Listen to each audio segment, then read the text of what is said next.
La comptabilité de gestion a pour objet d'analyser les coûts de l'entreprise. Pour ce faire, elle a mis en place une typologie des coûts visant à faciliter cette analyse. Cette typologie distingue d'une part les coûts fixes des coûts variables et d'autre part les coûts indirects et les coûts directs. Les coûts fixes ne varient pas proportionnellement au niveau d'activité de l'entreprise. Prenons l'exemple d'un menuisier qui loue ses locaux 500 euros par mois. Peu importe le nombre de tables produites, le loyer sera toujours de 500 euros par mois. Par contre, le coût fixe unitaire décroît en fonction du nombre de tables produites.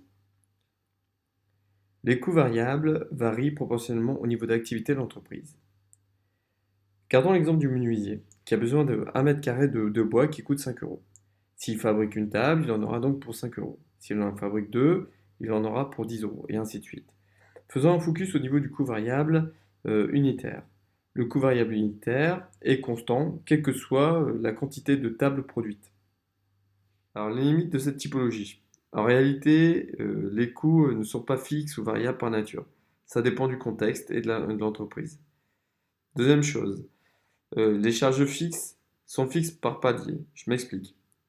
Si vous avez une capacité de production de 1000 produits et que vous avez une demande supplémentaire, vous passez à 1001 produits. Dans ce cas-là, vous serez obligé d'embaucher une personne supplémentaire pour pouvoir faire face à cette demande. Donc dans ce cas-là, le coût augmente par palier de 1000, dans le cas présent. Troisième chose, le coût variable unitaire n'est pas dans la réalité constant. Je m'explique. C'est-à-dire plus votre fournisseur sera en mesure de vous faire une réduction, une remise de prix.